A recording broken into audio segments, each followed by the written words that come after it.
je me suis rendu compte que pas mal de commerciaux dans certaines entreprises, c'est pas mal même de commerciaux entrepreneurs, puisque l'entrepreneur est son premier commercial, avaient du mal à vendre leurs produits, à commercialiser leurs produits. Dernièrement, je m'entretenais avec un commercial et je lui disais qui était une femme d'ailleurs, et je lui disais que tu devrais arrêter de vendre le produit pour commencer à te vendre toi-même. Et là, j'ai vu la surprise dans ses yeux, j'ai vu l'étonnement dans ses yeux de m'entendre dire ça. Et puis très rapidement, j'ai enchaîné pour éviter le malentendu, bien sûr, en lui disant que la raison pour laquelle tu as du mal à vendre les produits que tu vends, c'est parce que tu es trop focalisé sur le produit plutôt que de te focaliser sur toi-même. L'art de la vente, c'est l'art de se vendre soi-même. En réalité, celui qui vend un produit est en train de se vendre. Pourquoi? Parce que très souvent, vous verrez que beaucoup achètent des produits parce que le commercial est bon, ou parce que le commercial est beau, ou belle, ou agréable, ou a une expression orale exceptionnelle, ou un body language venant vraiment hors du commun.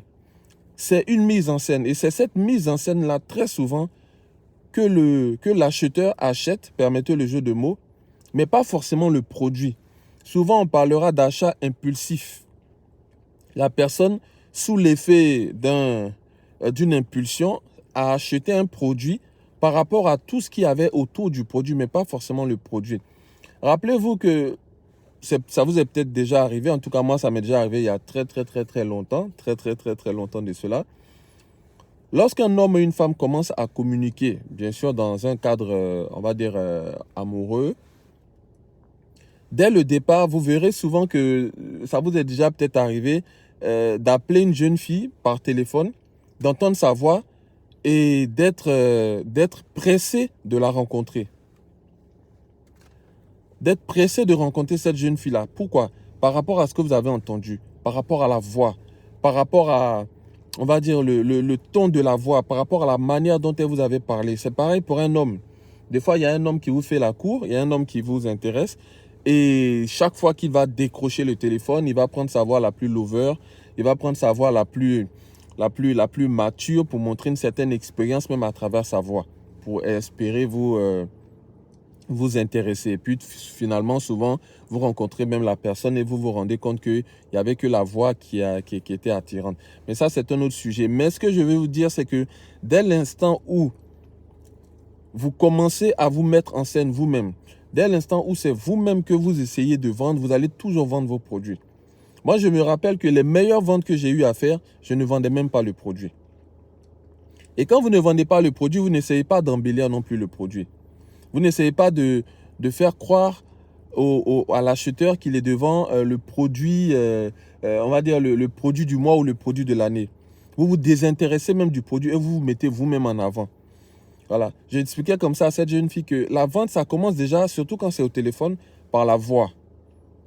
OK? Il y a une manière de montrer à la personne qui est de l'autre côté de la ligne qu'on est en train de sourire. Il y a une manière de lui montrer qu'on est en train de plaisanter. Il y a une manière de lui montrer qu'on fait tous les efforts pour lui être agréable. Des fois, vous allez décrocher le téléphone par rapport à un appel extérieur. Et le client va vous dire, souvent dans le cadre de réservation de formation, ou alors le client veut venir prendre des renseignements, vous allez vous rendre compte que le client va vous dire, je préfère passer au bureau. C'est vrai que ça rassure un client de passer au bureau. Mais très souvent, la voix qu'on a entendue au téléphone, on a envie de mettre un visage sur cette voix.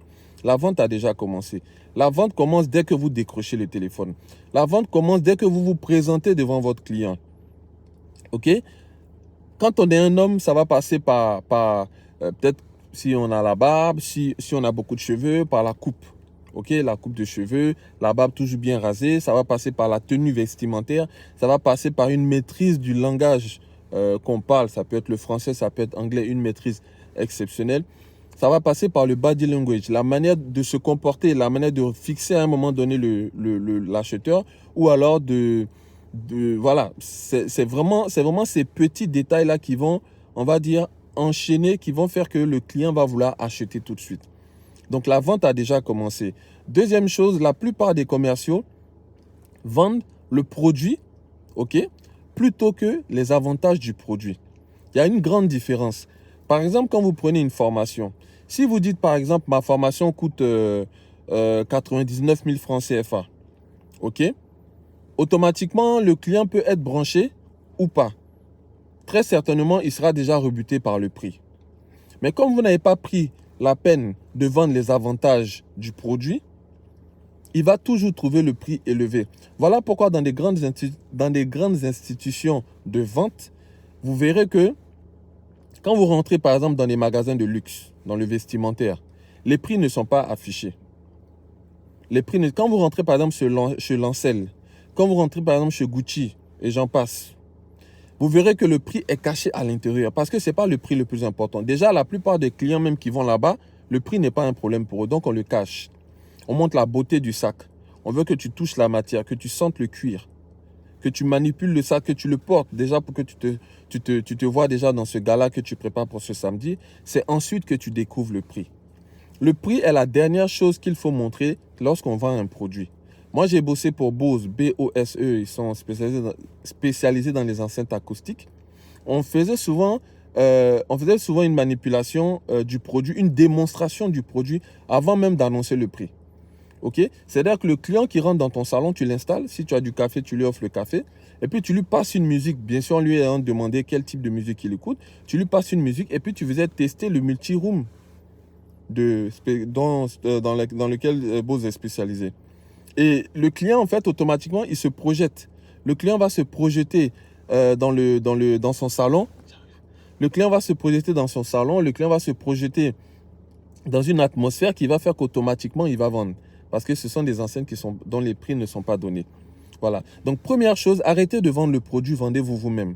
À travers l'allure, à travers l'expression orale, à travers des petits gestes, le body language, à travers votre présentation. Vendez-vous vous-même, vous verrez que vous vendrez toujours le produit que vous êtes en train de vendre. Deuxième chose, vendez les avantages du produit plutôt que le produit. Par exemple, pour la formation que je disais tout à l'heure, avant d'annoncer le prix, cette formation vous permettra d'avoir des connaissances dans le domaine dans lequel vous vous apprêtez à investir. Cette formation fera que le technicien ne vous fera pas perdre de l'argent parce que vous saurez ce que vous êtes en train de faire. Cette formation vous permettra de ne pas perdre 100% de votre capital en ayant investi à peu près 1% ou 2% en fonction du prix de la formation et du prix total de l'investissement. Donc là, vous êtes en train de vendre la formation. Vous êtes en train de vendre, par exemple, les avantages de la formation. Et vous verrez qu'automatiquement, le client achètera le produit parce que vous avez en réalité mis en avant les avantages. Voilà, c'est juste une petite vidéo pour les commerciaux qui sont dans nos entreprises et qui font leur maximum pour pouvoir faire rentrer du revenu, faire rentrer du chiffre d'affaires, faire rentrer de l'argent pour que nos entreprises puissent survivre. C'était N'y pas jouer l'année pour la chaîne Assise du pays. À la prochaine vidéo.